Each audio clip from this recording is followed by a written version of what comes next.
আপনাদের জেলায় একটা চ্যাং মাছ আছে, তৃণমূলে থেকে ট্রলার, হলদিয়ার যাবতীয় সরকারি, কাঁথির যাবতীয় সরকারি সংস্থাকে ব্যবহার করে পেট্রোল পাম্প থেকে শুরু করে মাল কামানোর হেন কোনো রাস্তা ছাড়েনি। সেই মাল কামিয়ে এখন চাকরি চুরি থেকে শুরু করে সমস্ত কিছু ওই নারদার ঘুষ, ওই 5 লাখ টাকা, 2 লাখ টাকা, 3 লাখ টাকাও অবধি ছাড়েনি, হাত পেতে ঘুষ নিয়েছিল। তৃণমূলে থেকে কামানো টাকা নিয়ে এখন বিজেপিতে গেছে। হঠাৎ লাফাতে শুরু করলো, বলল যে বাংলাদেশি মুসলমানে চারপাশ ভরে গেছে, আমরা বাংলাদেশি মুসলমান কাটবো, ভোটার লিস্টে যত এদের নাম আছে এদের ভোটেই মমতা জিতছে, এদেরকে আমরা তাড়াবো। এইটাই এখানকার বিজেপির নেতারা, তারা তাদের দিল্লির নেতাদেরকে বোঝালো যে ভোটার লিস্টটাকে নিয়ে এমন একটা কায়দা কানুন করতে হবে, মুসলমান তারাও ভোটার লিস্টে মুসলমানরা যাতে ভোট না দিতে পারে তার বন্দোবস্ত করো, তাহলে মমতাকে হারিয়ে দেওয়া যাবে। আমি মনে করিয়ে দেব, আজ থেকে 5 বছর 6 বছর আগে এনআরসি হয়েছিল, মনে আছে? CAA NRC. সেই সময়ও ওই একই কথা বলেছিল বিজেপির লোকেরা, বাংলাদেশি মুসলমান ঢুকে গেছে চারপাশে, এদেরকে ভাগাতে হবে, এনআরসি করো। তারপরে আমাদের পাশের রাজ্য আসাম, সেখানে এনআরসি হলো। এনআরসি হয়ে দেখা গেল 19 লক্ষ মানুষের নাম বাদ পড়েছে, তার মধ্যে 6 লক্ষ বাদ গেছে মুসলমান, আর 12 লক্ষ বাদ চলে গেছে হিন্দু। এইবারের এসআইআর হলো পশ্চিমবঙ্গে প্রথম দফায়। আমি ধরে ধরে বোঝানোর চেষ্টা করছি, কারণ পাড়ায় একটা বিজেপি চাপ আছে, হিন্দু বাড়িতে গিয়ে বোঝাচ্ছে আমাদেরকে ভোট দে, আমরা মুসলমানদের টাইট দেব। আসলে সত্যতা কি, আসলে বাস্তবতা কি বোঝানোর চেষ্টা করছি। বলল বিজেপি যে মুসলমান, বাংলাদেশি মুসলমান তাড়াবো। এসআইআর হলো, প্রথম দফায় 58 লক্ষ লোকের নাম বাদ গেল। তার মধ্যে গিয়ে দেখা গেল মুসলমান বাদ গেছে সামান্য। ওভাবে হয় নাকি? যে লোকটা গত 200 বছর ধরে এখানে আছে, তার জমির কাগজ, জন্মের কাগজ সব আছে এখানে, ওইভাবে চাইলে দাঁড়িয়ে দেওয়া যায় নাকি? বরং বাদ চলে গেল ওপার থেকে আসা হিন্দু উদ্বাস্তু মানুষ, বাদ চলে গেল মতুয়া, বাদ চলে গেল নমশূদ্র, বাদ চলে গেল গরিব মানুষ, যার একটা বড় অংশ হিন্দু। ধরেন ঝুপড়িতে থাকে, খালপাড়ের ধারে থাকে, বস্তিতে থাকে, তার জমির কাগজ নেই, তার কবেকার কি জন্মের কাগজ সেই সব ভালো করে নেই, সব গরিব মানুষ সব কাগজ জমিয়ে রাখতে পারে না, সেই লোক সব বাদ চলে গেল। এসআইআর করতে গিয়ে দেখা গেল মুসলমান বাদ গেছে কম, অনেক বেশি বাদ চলে গেছে হিন্দু। বিজেপি কেস খেয়ে গেল। বিজেপির দিল্লির নেতাদেরকে বিজেপির এখানকার নেতারা বুঝিয়েছিল একরকম, হলো আরেক রকম। তারপরে হিন্দুরা বিজেপির জন্য মুড়ো ঝাঁটা হাতে বাড়িতে অপেক্ষা করতে থাকলো, আয় বেটা তোদের দেখে নেব। তখন এই নির্বাচন কমিশনকে ধরে ডেকে এরা বলল তাহলে আরেকটা পরিকল্পনা করা যাক, প্ল্যান বি বলে না, প্ল্যান বি, লজিক্যাল ডিসক্রিপেন্সির নাম করে যাকে পারো তাকে ডেকে পাঠাও, যাকে পারো তাকে ডেকে পাঠাও, আগা নাই মাথা নাই পাছা নাই, ডেকে পাঠাও। ডাকতে শুরু করলো। তারপরে সেই সব ধরে টরে 60 লক্ষ লোকের নাম ঝুলে আছে এখন অবধি, তাই তো? সরকারি তো নয়, কোর্টের জাজদের নিয়ে ট্রাইব্যুনাল ইত্যাদি হয়েছে। তাহলে এই যে ঝুলে আছে, এই লোক ভোটার না ভোটার না? যাকে বাদ দিচ্ছ কেন বাদ দিচ্ছ? যাকে রাখছো তাকেই বা কেন রাখছো? পরিষ্কার করে উত্তর দেওয়ার কেউ নেই। নির্বাচন কমিশন নির্যাতন কমিশন হয়ে গেছে পশ্চিমবঙ্গের মাটিতে। এই অবস্থায় ভোট হচ্ছে। আমি কথাটা এতটা ভেঙে বোঝালাম, এই কথাটা দিয়ে শুরু করলাম, কারণ রাতুলিয়া বাজারের মানুষের কাছে আবেদন, এই ভোটার লিস্ট নিয়ে যা হচ্ছে এটাকে হিন্দু মুসলমানের ব্যাপার বলে দেখবেন না। বিজেপি প্রত্যেকবার এই ধরনের একটা বিপদ বাংলার মানুষের ঘাড়ে নামিয়ে আনে, বলে যে বাংলাদেশি মুসলমান তাড়াবো, তারপরে হয়ে টয়ে গেলে দেখা যায় ভারতীয় হিন্দুরা বাদ পড়ে গেছে। এইবারও তাই হচ্ছে।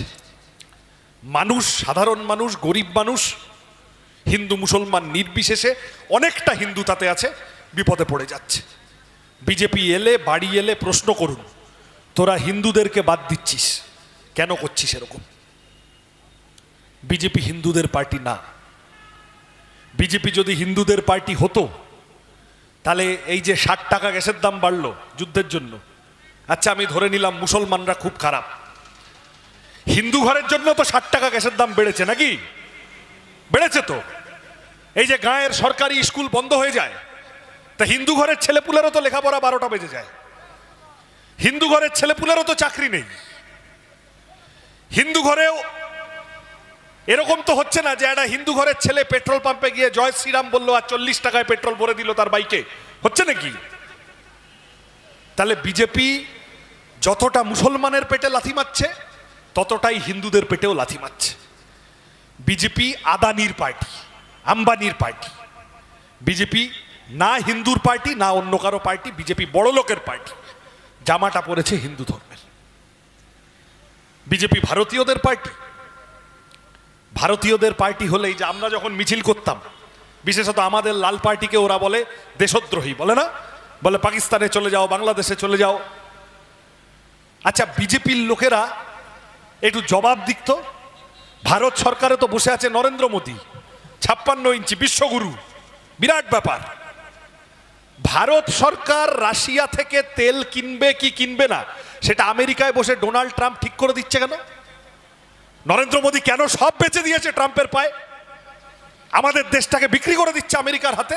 এই এদের দেশভক্তি। বিজেপি ভারতীয়দেরও ভালো করার পার্টি না, বিজেপি হিন্দুদেরও ভালো করার পার্টি না, আর বিশেষত বাঙালি হিন্দু বিজেপির সাথে তার কোনো সম্পর্কই নেই। কালকে না পরশু রামনবমী গেছে, গেছে তো।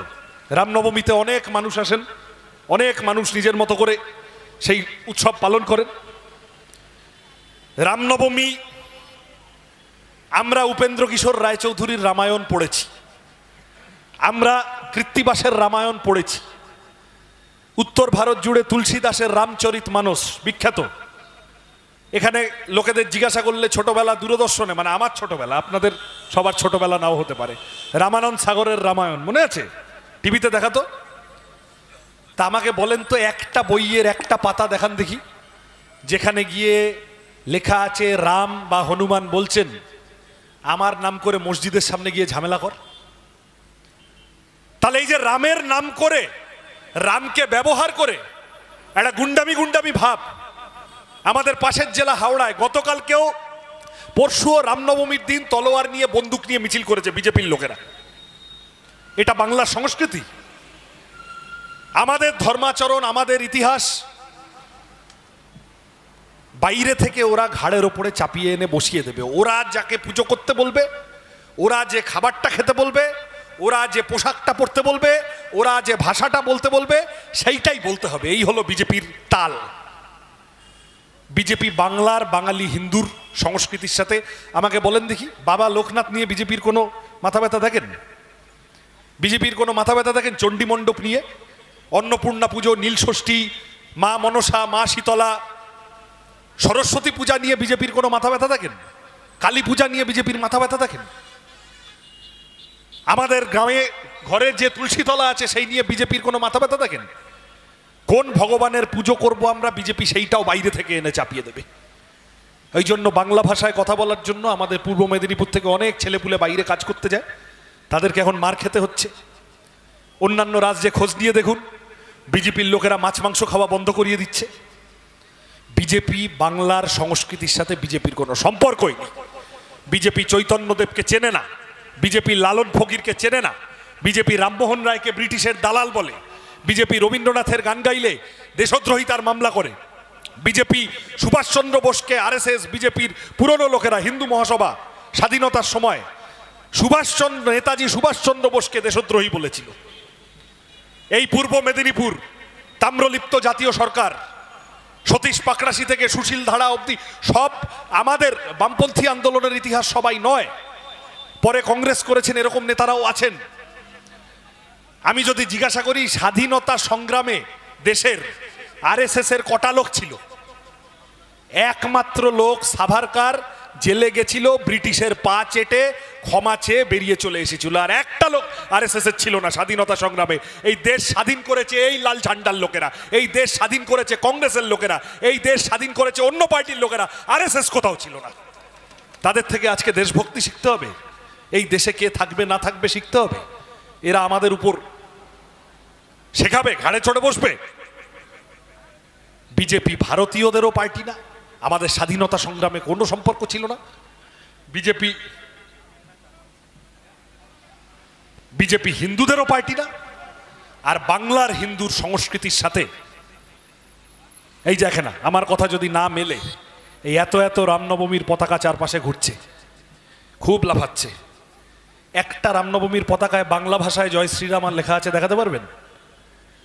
আমি মিটিং করে যাওয়ার পরে আজকে দেখবেন, এই যে সব হাইওয়ের ধার ধরে ধরে বসিয়ে রাখা আছে, একটা রামনবমীর পতাকায়, রামের পতাকায় আমরা রামচন্দ্রকে যেভাবে দেখেছি বড় হয়েছি, যেভাবে পড়ে শুনে দেখে বড় হয়েছি, কোন ভাষায় রামের পুজো করব আমরা, সেইটাও ওরা ঠিক করে দেবে। এই বিজেপিকে বাংলা থেকে তাড়াতে হবে। বিজেপি আমাদের সংস্কৃতির সাথে মানানসই নয়। একদল লোক ভোট দেয় বিজেপি হিন্দু ভেবে, তারা আমার কথাগুলো অনুরোধ করব ভেবে দেখবেন। কিন্তু সবাই খালি বিজেপি হিন্দুদের পার্টি বলে বিজেপিকে ভোট দেয় তা না। আরো কিছু মানুষ আছেন যারা তৃণমূলকে তাড়াতে চান বলে বিজেপিকে ভোট দিয়ে চলেছেন।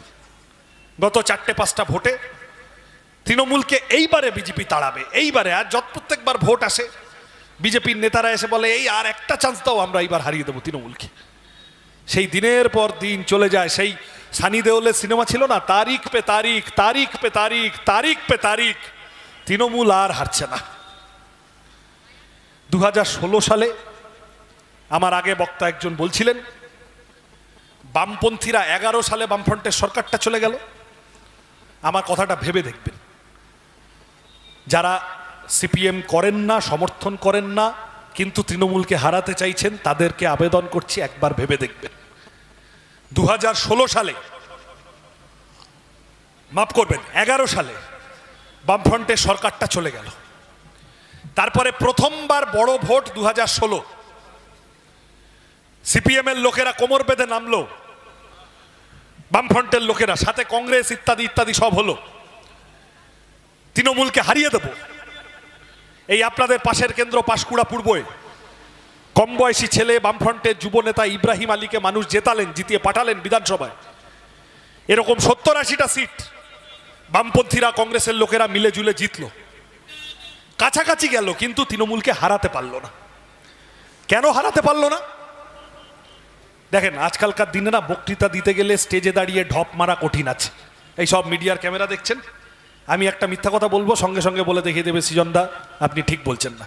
আমি পাল্টা চ্যালেঞ্জ দিচ্ছি, আমার কথা ভুল মনে হলে আমি বক্তৃতা করতে করতে ইন্টারনেট খুলে 16 সালের ভোটের রেজাল্টটা দেখে নেন, হিসাবটা দেখে নেন, দেখে নিয়ে বলেন আমি ঠিক বলছি না ভুল বলছি। 70-80টা সিট বামপন্থীরা জিতলো, আরো 70-80টা সিট বামপন্থীরা বা কংগ্রেসের লোকেরা জিততে পারত। তৃণমূলের সরকারটার 2016 সালেই অন্তর্জলী যাত্রা হয়ে যেত। বিজেপি ভোট কেটে, বিরোধী ভোট কেটে 1200, 1500, 1400, 1700, 1000, 2000 ভোটে বামপন্থী প্রার্থীরা বা কংগ্রেসের লোকেরা হারল। বিজেপি বিরোধী ভোট কেটে তৃণমূলের সরকারটাকে রেখে দিল। আর পরিবর্তে তৃণমূল কি দিল আজকাল এটা হয়েছে, বলে কেউ কারুর জন্মদিনে উপহার নিয়ে গেলে আবার একটা রিটার্ন গিফট দেয়। তাহলে রিটার্ন গিফট তৃণমূল কি দিল? আপনাদের মনে থাকবে কংগ্রেসের সর্বজনশ্রদ্ধেয় নেতা ছিলেন জ্ঞান সিং সোহনপাল। খড়গপুর শহরে চাচা ডাকত লোকে, সবার কিছু মানুষ থাকেন না রাজনীতির ঊর্ধ্বে। জ্ঞান সিং সোহনপাল বহুদিন ধরে খড়গপুর শহরটা থেকে জিততেন, বিধানসভায় বিধায়ক ছিলেন। 2016 সালে বিজেপির লোকেরা ভোট কেটে তৃণমূলকে রেখে দিল সরকারে, বিরোধী ভোট কেটে। আর পরিবর্তে তৃণমূল 2016 সালে খড়গপুর শহরের ভোটে চাচা জ্ঞান সিং সোহনপাল কংগ্রেসের প্রার্থী, তাকে হারিয়ে তৃণমূলের লোকেদের ভোটে বিধানসভায় খাতা খুলল বিজেপি। খড়গপুর সদর থেকে নির্বাচিত হয়ে, তৃণমূলের ভোটে নির্বাচিত হয়ে বিধানসভায় গেলেন সেই দিনের বিজেপির রাজ্য সভাপতি দিলীপ ঘোষ। গিয়ে কি লাভ হয়েছে সবাই জানেন, গরুর দুধে সোনা খুঁজতে গেছেন, সে অন্য কথা।